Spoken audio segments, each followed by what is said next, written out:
ॐ श्रीनागदेवताभ्यो नमः। नागदेवताष्टोत्तरशतनामावलिः।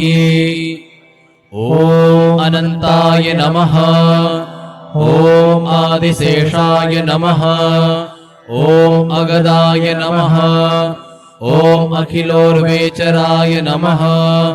ॐ अमितविक्रमाय नमः। ॐ अनिमिषार्चिताय नमः। ॐ आदिवन्द्यानिवृत्तये नमः। ॐ विनायकोदरबद्धाय नमः। ॐ विष्णुप्रियाय नमः। ॐ वेदस्तुत्याय नमः। ॐ विहितधर्माय नमः। ॐ विषधराय नमः। ॐ शेषाय नमः। ॐ शत्रुसूदनाय नमः।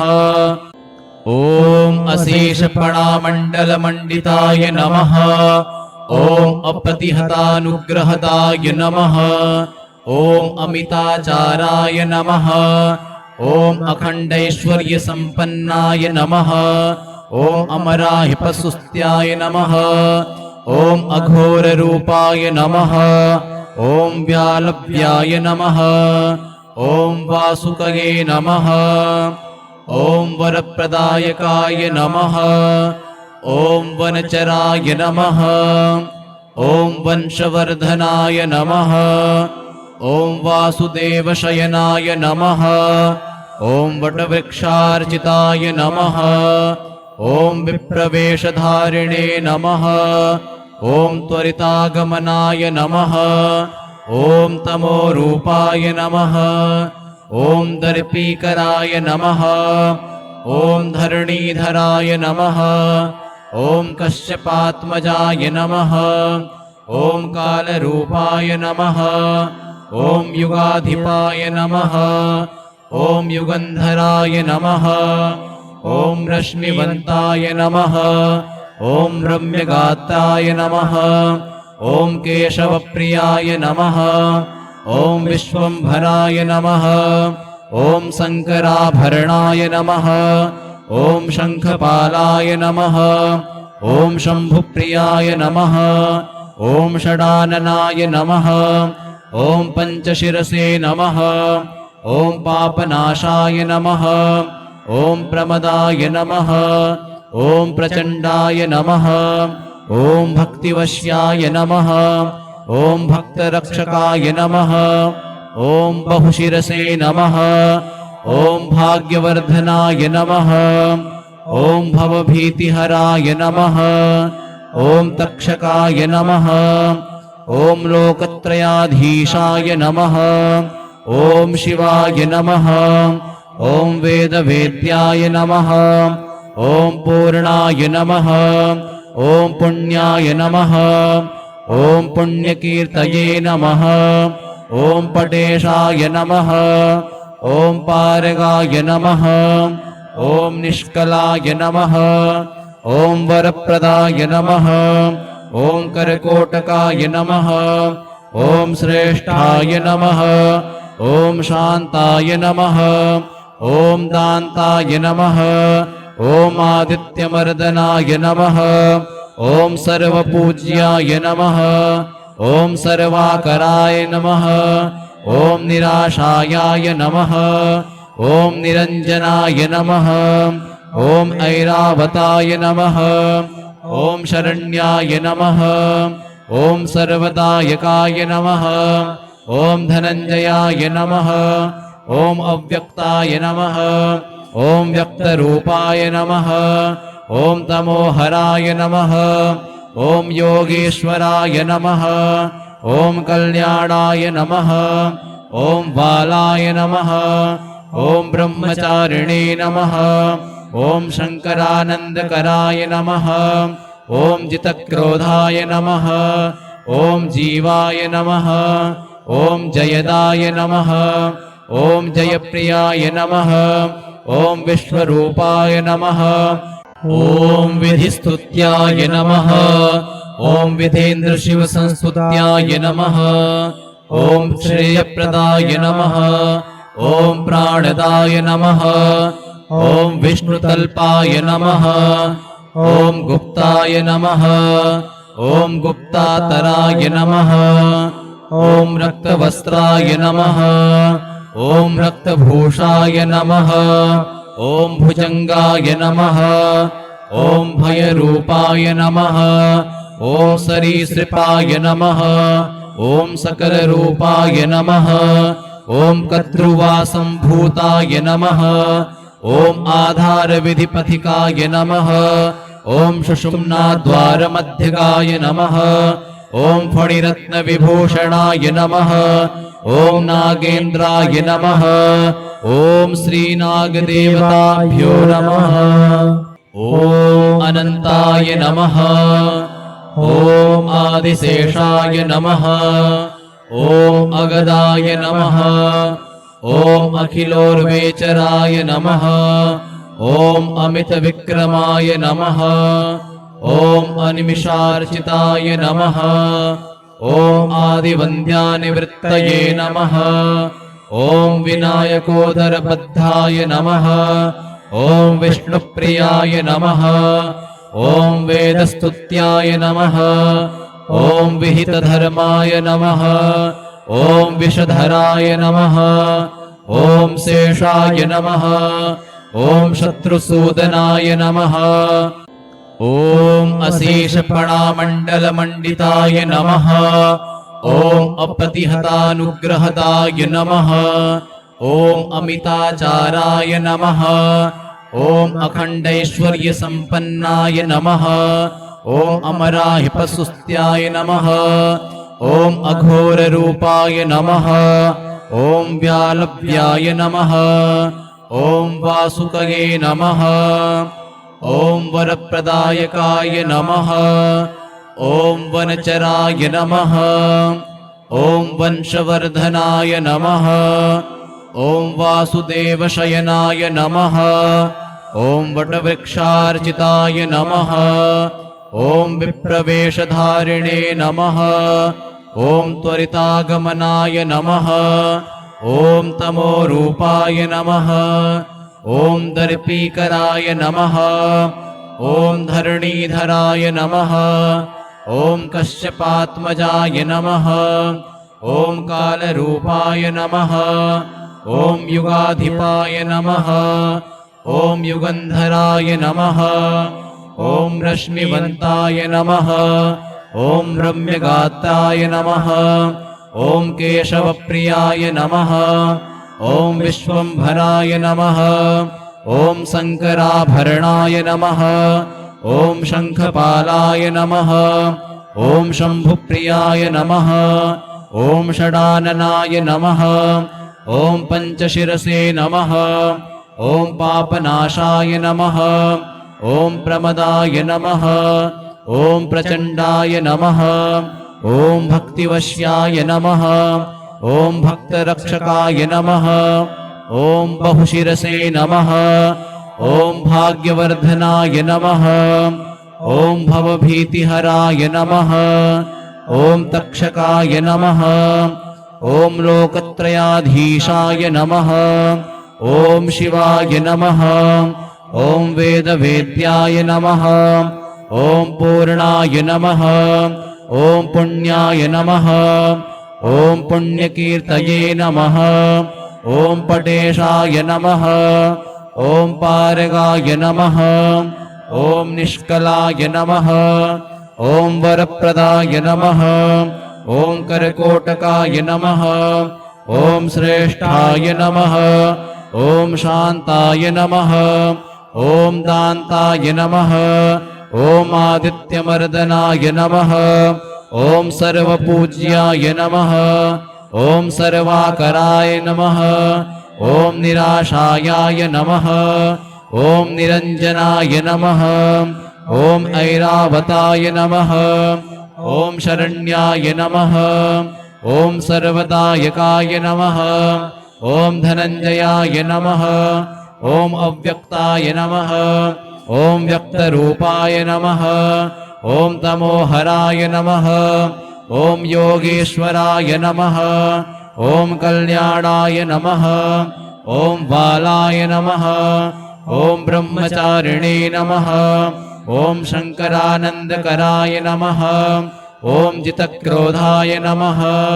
ॐ जीवाय नमः ॐ जयदाय नमः ॐ जयप्रियाय नमः ॐ विश्वरूपाय नमः ॐ विधिस्तुत्याय नमः ॐ विधेन्द्रशिवसंस्तुत्याय नमः ॐ श्रेयप्रदाय नमः ॐ प्राणदाय नमः ॐ विष्णुतल्पाय नमः ॐ गुप्ताय नमः ॐ गुप्तातराय नमः ॐ रक्तवस्त्राय नमः ॐ रक्तभूषाय नमः ॐ भुजङ्गाय नमः ॐ भयरूपाय नमः ॐ सरीसृपाय नमः ॐ सकलरूपाय नमः ॐ कर्तृवासम्भूताय नमः ॐ आधारविधिपथिकाय नमः ॐ सुषुम्नाद्वारमध्यगाय नमः ॐ फणिरत्नविभूषणाय नमः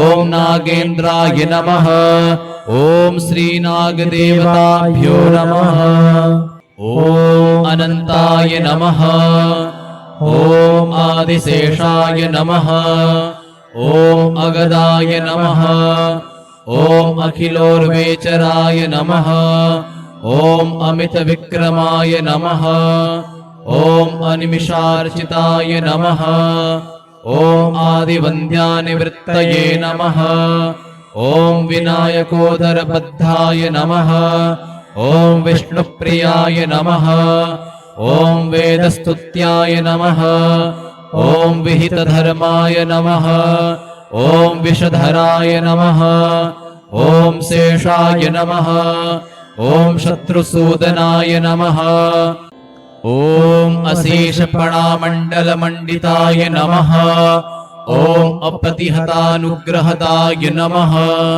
ॐ अमिताचाराय नमः ॐ अखण्डैश्वर्यसम्पन्नाय नमः ॐ अमराहिपसुस्त्याय नमः ॐ अघोररूपाय नमः ॐ व्यालव्याय नमः ॐ वासुकये नमः ॐ वरप्रदायकाय नमः ॐ वनचराय नमः ॐ वंशवर्धनाय नमः ॐ वासुदेवशयनाय नमः ॐ वटवृक्षार्चिताय नमः ॐ विप्रवेशधारिणे नमः ॐ त्वरितागमनाय नमः ॐ तमोरूपाय नमः ॐ दर्पीकराय नमः ॐ धरणीधराय नमः ॐ कश्यपात्मजाय नमः ॐ कालरूपाय नमः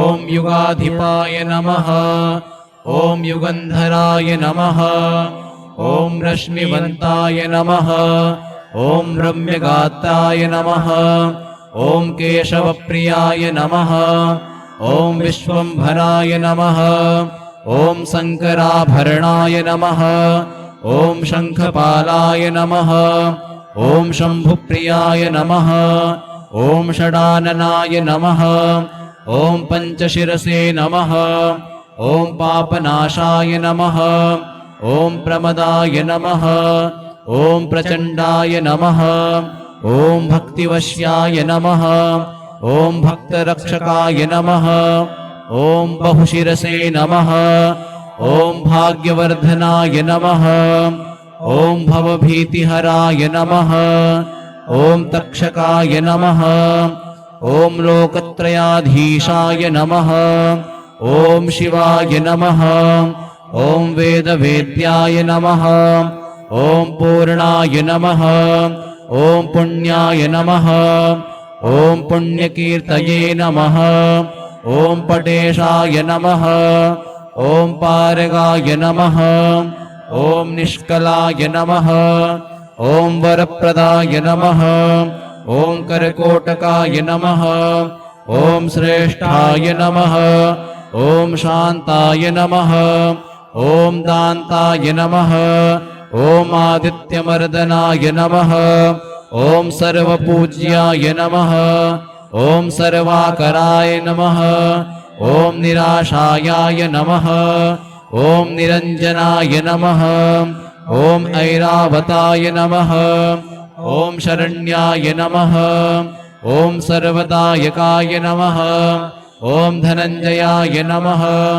ॐ अव्यक्ताय नमः ॐ व्यक्तरूपाय नमः ॐ तमोहराय नमः ॐ योगेश्वराय नमः ॐ कल्याणाय नमः ॐ बालाय नमः ॐ ब्रह्मचारिणे नमः ॐ शङ्करानन्दकराय नमः ॐ जितक्रोधाय नमः ॐ जीवाय नमः ॐ जयदाय नमः ॐ जयप्रियाय नमः ॐ विश्वरूपाय नमः ॐ विधिस्तुत्याय नमः ॐ विधेन्द्रशिवसंस्तुत्याय नमः ॐ श्रेयप्रदाय नमः ॐ प्राणदाय नमः ॐ विष्णुतल्पाय नमः ॐ गुप्ताय नमः ॐ गुप्तातराय नमः ॐ रक्तवस्त्राय नमः ॐ रक्तभूषाय नमः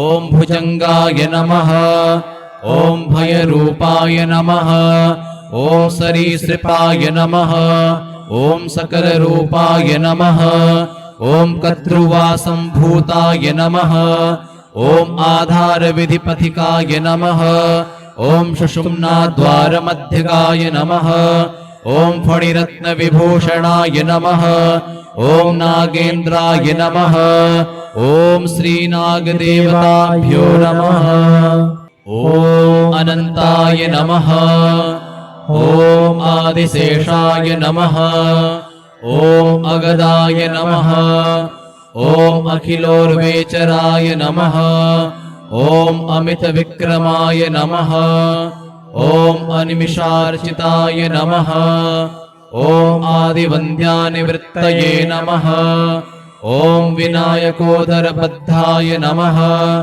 ॐ विष्णुप्रियाय नमः ॐ वेदस्तुत्याय नमः ॐ विहितधर्माय नमः ॐ विषधराय नमः ॐ शेषाय नमः ॐ शत्रुसूदनाय नमः ॐ अशेषपणामण्डलमण्डिताय नमः ॐ अप्रतिहतानुग्रहदाय नमः ॐ अमिताचाराय नमः ॐ अखण्डैश्वर्यसम्पन्नाय नमः ॐ अमराहिपसुस्त्याय नमः ॐ अघोररूपाय नमः ॐ व्यालव्याय नमः ॐ वासुकये नमः ॐ वरप्रदायकाय नमः ॐ वनचराय नमः ॐ वंशवर्धनाय नमः ॐ वासुदेवशयनाय नमः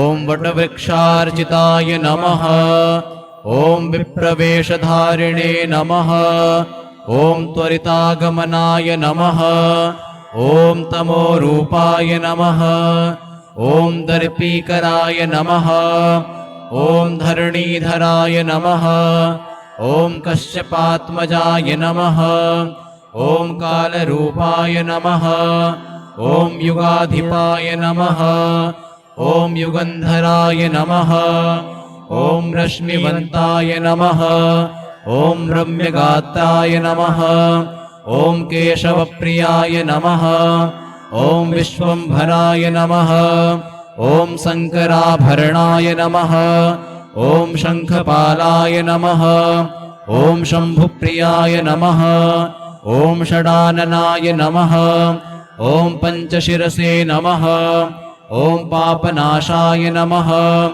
ॐ प्रमदाय नमः ॐ प्रचण्डाय नमः ॐ भक्तिवश्याय नमः ॐ भक्तरक्षकाय नमः ॐ बहुशिरसे नमः ॐ भाग्यवर्धनाय नमः ॐ भवभीतिहराय नमः ॐ तक्षकाय नमः ॐ लोकत्रयाधीशाय नमः ॐ शिवाय नमः ॐ वेदवेद्याय नमः ॐ पूर्णाय नमः ॐ पुण्याय नमः ॐ पुण्यकीर्तये नमः ॐ पटेशाय नमः ॐ पारगाय नमः ॐ निष्कलाय नमः ॐ वरप्रदाय नमः ॐ करकोटकाय नमः ॐ श्रेष्ठाय नमः ॐ शान्ताय नमः ॐ दान्ताय नमः ॐ आदित्यमर्दनाय नमः ॐ सर्वपूज्याय नमः ॐ सर्वाकराय नमः ॐ निराशायाय नमः ॐ निरञ्जनाय नमः ॐ ऐरावताय नमः ॐ शरण्याय नमः ॐ सर्वदायकाय नमः ॐ धनञ्जयाय नमः ॐ अव्यक्ताय नमः ॐ व्यक्तरूपाय नमः ॐ तमोहराय नमः ॐ योगेश्वराय नमः ॐ कल्याणाय नमः ॐ बालाय नमः ॐ ब्रह्मचारिणे नमः ॐ शङ्करानन्दकराय नमः ॐ जितक्रोधाय नमः ॐ जीवाय नमः ॐ जयदाय नमः ॐ जयप्रियाय नमः ॐ विश्वरूपाय नमः ॐ विधिस्तुत्याय नमः ॐ विधेन्द्रशिवसंस्तुत्याय नमः ॐ श्रेयप्रदाय नमः ॐ प्राणदाय नमः ॐ विष्णुतल्पाय नमः ॐ गुप्ताय नमः ॐ गुप्तातराय नमः ॐ रक्तवस्त्राय नमः ॐ रक्तभूषाय नमः ॐ भुजङ्गाय नमः ॐ भयरूपाय नमः ॐ सरीसृपाय नमः ॐ सकलरूपाय नमः ॐ कर्तृवासम्भूताय नमः ॐ आधारविधिपथिकाय नमः ॐ सुषुम्नाद्वारमध्यगाय नमः ॐ फणिरत्नविभूषणाय नमः ॐ नागेन्द्राय नमः ॐ श्रीनागदेवताभ्यो नमः ॐ अनन्ताय नमः ॐ आदिशेषाय नमः ॐ अगदाय नमः ॐ अखिलोर्वेचराय नमः ॐ अमितविक्रमाय नमः ॐ अनिमिषार्चिताय नमः ॐ आदिवन्द्यानिवृत्तये नमः ॐ विनायकोदरबद्धाय नमः ॐ विष्णुप्रियाय नमः ॐ वेदस्तुत्याय नमः ॐ विहितधर्माय नमः ॐ विषधराय नमः ॐ शेषाय नमः ॐ शत्रुसूदनाय नमः ॐ अशेषपणामण्डलमण्डिताय नमः ॐ अप्रतिहतानुग्रहदाय नमः ॐ अमिताचाराय नमः ॐ अखण्डैश्वर्यसम्पन्नाय नमः ॐ अमराहिपसुस्त्याय नमः ॐ अघोररूपाय नमः ॐ व्यालव्याय नमः ॐ वासुकये नमः ॐ वरप्रदायकाय नमः ॐ वनचराय नमः ॐ वंशवर्धनाय नमः ॐ वासुदेवशयनाय नमः ॐ वटवृक्षार्चिताय नमः ॐ विप्रवेशधारिणे नमः ॐ त्वरितागमनाय नमः ॐ तमोरूपाय नमः ॐ दर्पीकराय नमः ॐ धरणीधराय नमः ॐ कश्यपात्मजाय नमः ॐ कालरूपाय नमः ॐ युगाधिपाय नमः ॐ युगन्धराय नमः ॐ रश्मिवन्ताय नमः ॐ रम्यगात्राय नमः ॐ केशवप्रियाय नमः ॐ विश्वम्भराय नमः ॐ शङ्कराभरणाय नमः ॐ शङ्खपालाय नमः ॐ शम्भुप्रियाय नमः ॐ षडाननाय नमः ॐ पञ्चशिरसे नमः ॐ पापनाशाय नमः ॐ प्रमदाय नमः ॐ प्रचण्डाय नमः ॐ भक्तिवश्याय नमः ॐ भक्तरक्षकाय नमः ॐ बहुशिरसे नमः ॐ भाग्यवर्धनाय नमः ॐ भवभीतिहराय नमः ॐ तक्षकाय नमः ॐ लोकत्रयाधीशाय नमः ॐ शिवाय नमः ॐ वेदवेद्याय नमः ॐ पूर्णाय नमः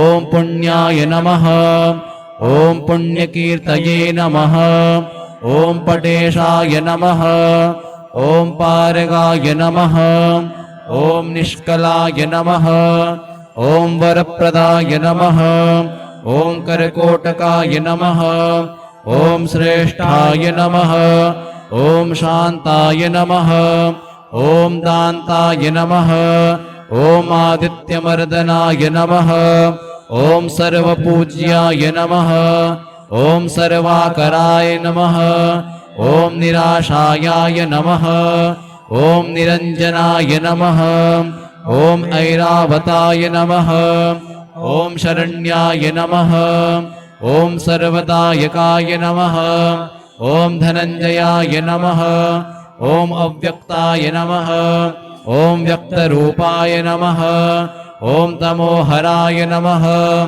ॐ योगेश्वराय नमः ॐ कल्याणाय नमः ॐ बालाय नमः ॐ ब्रह्मचारिणे नमः ॐ शङ्करानन्दकराय नमः ॐ जितक्रोधाय नमः ॐ जीवाय नमः ॐ जयदाय नमः ॐ जयप्रियाय नमः ॐ विश्वरूपाय नमः ॐ विधिस्तुत्याय नमः ॐ विधेन्द्रशिवसंस्तुत्याय नमः ॐ श्रेयप्रदाय नमः ॐ प्राणदाय नमः ॐ विष्णुतल्पाय नमः ॐ गुप्ताय नमः ॐ गुप्तातराय नमः ॐ रक्तवस्त्राय नमः ॐ रक्तभूषाय नमः ॐ भुजङ्गाय नमः ॐ भयरूपाय नमः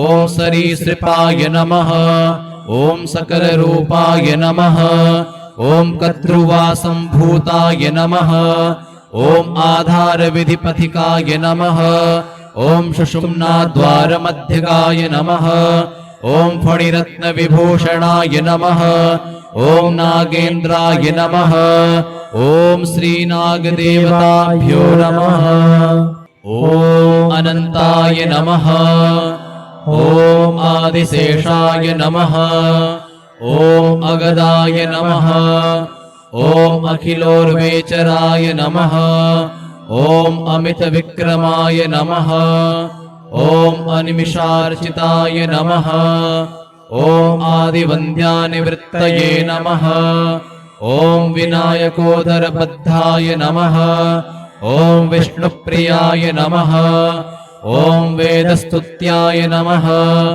ॐ विहितधर्माय नमः ॐ विषधराय नमः ॐ शेषाय नमः ॐ शत्रुसूदनाय नमः ॐ अशेषपणामण्डलमण्डिताय नमः ॐ अप्रतिहतानुग्रहदाय नमः ॐ अमिताचाराय नमः ॐ अखण्डैश्वर्यसम्पन्नाय नमः ॐ अमराहिपसुस्त्याय नमः ॐ अघोररूपाय नमः ॐ व्यालव्याय नमः ॐ वासुकये नमः ॐ वरप्रदायकाय नमः ॐ वनचराय नमः ॐ वंशवर्धनाय नमः ॐ वासुदेवशयनाय नमः ॐ वटवृक्षार्चिताय नमः ॐ विप्रवेशधारिणे नमः ॐ त्वरितागमनाय नमः ॐ तमोरूपाय नमः ॐ दर्पीकराय नमः ॐ धरणीधराय नमः ॐ कश्यपात्मजाय नमः ॐ कालरूपाय नमः ॐ युगाधिपाय नमः ॐ युगन्धराय नमः ॐ रश्मिवन्ताय नमः ॐ रम्यगात्राय नमः ॐ केशवप्रियाय नमः ॐ विश्वम्भराय नमः ॐ शङ्कराभरणाय नमः ॐ शङ्खपालाय नमः ॐ शम्भुप्रियाय नमः ॐ षडाननाय नमः ॐ पञ्चशिरसे नमः ॐ पापनाशाय नमः ॐ प्रमदाय नमः ॐ प्रचण्डाय नमः ॐ भक्तिवश्याय नमः ॐ भक्तरक्षकाय नमः ॐ बहुशिरसे नमः ॐ भाग्यवर्धनाय नमः ॐ भवभीतिहराय नमः ॐ तक्षकाय नमः ॐ लोकत्रयाधीशाय नमः ॐ शिवाय नमः ॐ वेदवेद्याय नमः ॐ पूर्णाय नमः ॐ पुण्याय नमः ॐ पुण्यकीर्तये नमः ॐ पटेशाय नमः ॐ पारगाय नमः ॐ निष्कलाय नमः ॐ वरप्रदाय नमः ॐ करकोटकाय नमः ॐ श्रेष्ठाय नमः ॐ शान्ताय नमः ॐ दान्ताय नमः ॐ आदित्यमर्दनाय नमः ॐ सर्वपूज्याय नमः ॐ सर्वाकराय नमः ॐ निराशायाय नमः ॐ निरञ्जनाय नमः ॐ ऐरावताय नमः ॐ शरण्याय नमः ॐ सर्वदायकाय नमः ॐ धनञ्जयाय नमः ॐ अव्यक्ताय नमः ॐ व्यक्तरूपाय नमः ॐ तमोहराय नमः ॐ योगेश्वराय नमः ॐ कल्याणाय नमः ॐ बालाय नमः ॐ ब्रह्मचारिणे नमः ॐ शङ्करानन्दकराय नमः ॐ जितक्रोधाय नमः ॐ जीवाय नमः ॐ जयदाय नमः ॐ जयप्रियाय नमः ॐ विश्वरूपाय नमः ॐ विधिस्तुत्याय नमः ॐ विधेन्द्रशिवसंस्तुत्याय नमः ॐ श्रेयप्रदाय नमः ॐ प्राणदाय नमः ॐ विष्णुतल्पाय नमः ॐ गुप्ताय नमः ॐ गुप्तातराय नमः ॐ रक्तवस्त्राय नमः ॐ रक्तभूषाय नमः ॐ भुजङ्गाय नमः ॐ भयरूपाय नमः ॐ सरीसृपाय नमः ॐ सकलरूपाय नमः ॐ कद्रुवासम्भूताय नमः ॐ आधारविधिपथिकाय नमः ॐ सुषुम्नाद्वारमध्यगाय नमः ॐ फणिरत्नविभूषणाय नमः ॐ नागेन्द्राय नमः ॐ श्रीनागदेवताभ्यो नमः ॐ अनन्ताय नमः ॐ आदिशेषाय नमः ॐ अगदाय नमः ॐ अखिलोर्वेचराय नमः ॐ अमितविक्रमाय नमः ॐ अनिमिषार्चिताय नमः ॐ आदिवन्द्यानिवृत्तये नमः ॐ विनायकोदरबद्धाय नमः ॐ विष्णुप्रियाय नमः ॐ वेदस्तुत्याय नमः ॐ विहितधर्माय नमः ॐ विषधराय नमः ॐ शेषाय नमः ॐ शत्रुसूदनाय नमः ॐ अशेषपणामण्डलमण्डिताय नमः ॐ अप्रतिहतानुग्रहदाय नमः ॐ अमिताचाराय नमः ॐ अखण्डैश्वर्यसम्पन्नाय नमः ॐ अमराहिपसुस्त्याय नमः ॐ अघोररूपाय नमः ॐ व्यालव्याय नमः ॐ वासुकये नमः ॐ वरप्रदायकाय नमः ॐ वनचराय नमः ॐ वंशवर्धनाय नमः ॐ वासुदेवशयनाय नमः ॐ वटवृक्षार्चिताय नमः ॐ विप्रवेशधारिणे नमः। ॐ त्वरितागमनाय नमः। ॐ तमोरूपाय नमः। ॐ दर्पीकराय नमः। ॐ धरणीधराय नमः। ॐ कश्यपात्मजाय नमः। ॐ कालरूपाय नमः। ॐ युगाधिपाय नमः। ॐ युगन्धराय नमः। ॐ रश्मिवन्ताय नमः। ॐ रम्यगात्राय नमः। ॐ केशवप्रियाय नमः। ॐ विश्वम्भराय नमः। ॐ शङ्कराभरणाय नमः। ॐ शङ्खपालाय नमः। ॐ शम्भुप्रियाय नमः। ॐ षडाननाय नमः। ॐ पञ्चशिरसे नमः। ॐ पापनाशाय नमः। ॐ प्रमदाय नमः। ॐ प्रचण्डाय नमः। ॐ भक्तिवश्याय नमः। ॐ भक्तरक्षकाय नमः। ॐ बहुशिरसे नमः। ॐ भाग्यवर्धनाय नमः। ॐ भवभीतिहराय नमः। ॐ तक्षकाय नमः। ॐ लोकत्रयाधीशाय नमः। ॐ शिवाय नमः। ॐ वेदवेद्याय नमः। ॐ पूर्णाय नमः। ॐ पुण्याय नमः। ॐ पुण्यकीर्तये नमः। ॐ पटेशाय नमः। ॐ पारगाय नमः।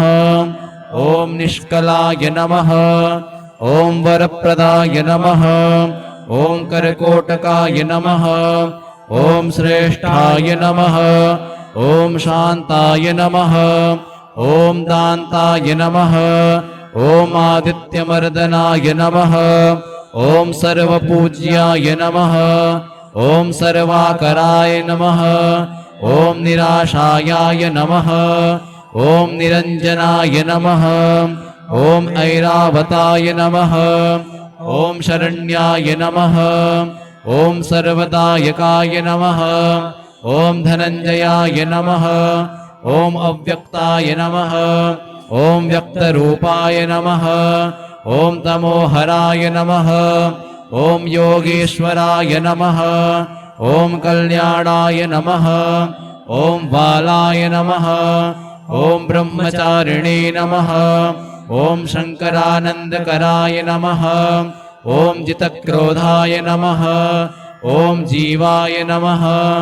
ॐ जयदाय नमः। ॐ जयप्रियाय नमः। ॐ विश्वरूपाय नमः। ॐ विधिस्तुत्याय नमः। ॐ विधेन्द्रशिवसंस्तुत्याय नमः। ॐ श्रेयप्रदाय नमः।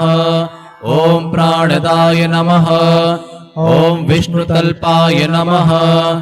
ॐ गुप्ताय नमः। ॐ गुप्तातराय नमः।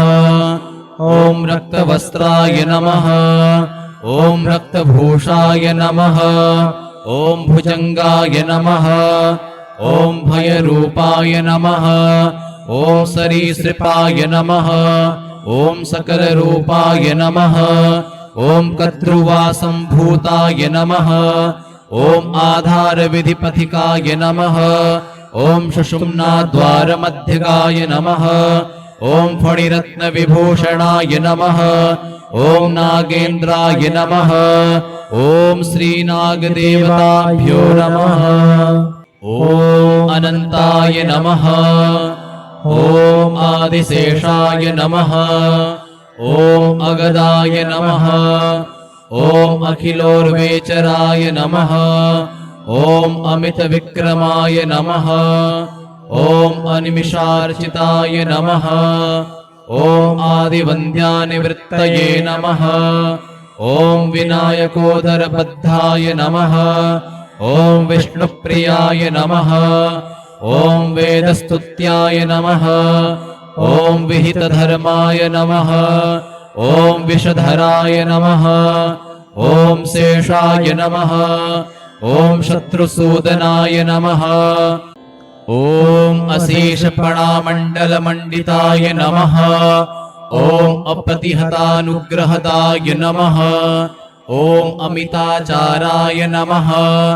ॐ अखण्डैश्वर्यसम्पन्नाय नमः ॐ अमराहिपसुस्त्याय नमः ॐ अघोररूपाय नमः ॐ व्यालव्याय नमः ॐ वासुकये नमः ॐ वरप्रदायकाय नमः ॐ वनचराय नमः ॐ वंशवर्धनाय नमः ॐ वासुदेवशयनाय नमः ॐ वटवृक्षार्चिताय नमः ॐ विप्रवेशधारिणे नमः ॐ त्वरितागमनाय नमः ॐ तमोरूपाय नमः ॐ दर्पीकराय नमः ॐ धरणीधराय नमः ॐ कश्यपात्मजाय नमः ॐ कालरूपाय नमः ॐ युगाधिपाय नमः ॐ युगन्धराय नमः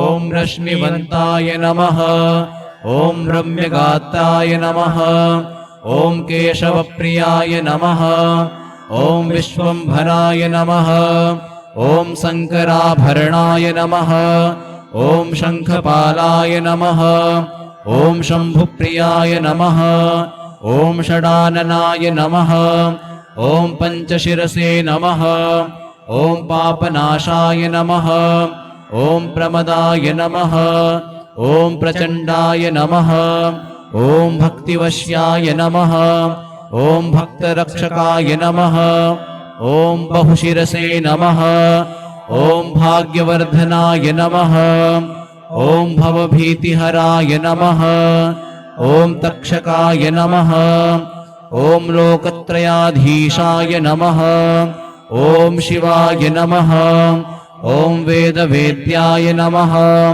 ॐ पूर्णाय नमः ॐ पुण्याय नमः ॐ पुण्यकीर्तये नमः ॐ पटेशाय नमः ॐ पारगाय नमः ॐ निष्कलाय नमः ॐ वरप्रदाय नमः ॐ करकोटकाय नमः ॐ श्रेष्ठाय नमः ॐ शान्ताय नमः ॐ दान्ताय नमः ॐ आदित्यमर्दनाय नमः ॐ सर्वपूज्याय नमः ॐ सर्वाकराय नमः ॐ निराशायाय नमः ॐ निरञ्जनाय नमः ॐ ऐरावताय नमः ॐ शरण्याय नमः ॐ सर्वदायकाय नमः ॐ धनञ्जयाय नमः ॐ अव्यक्ताय नमः ॐ व्यक्तरूपाय नमः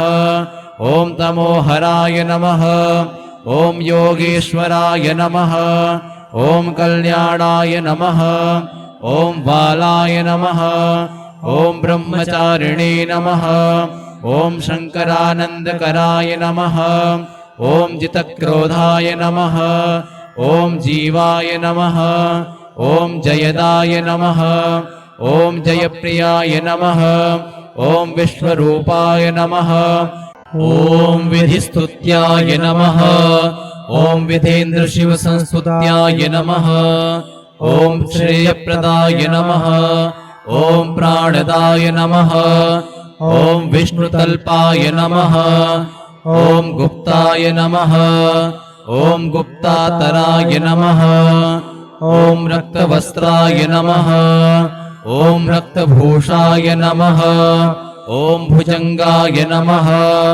ॐ भयरूपाय नमः ॐ सरीसृपाय नमः ॐ सकलरूपाय नमः ॐ कद्रुवासम्भूताय नमः ॐ आधारविधिपथिकाय नमः ॐ सुषुम्नाद्वारमध्यगाय नमः ॐ फणिरत्नविभूषणाय नमः ॐ नागेन्द्राय नमः ॐ श्रीनागदेवताभ्यो नमः।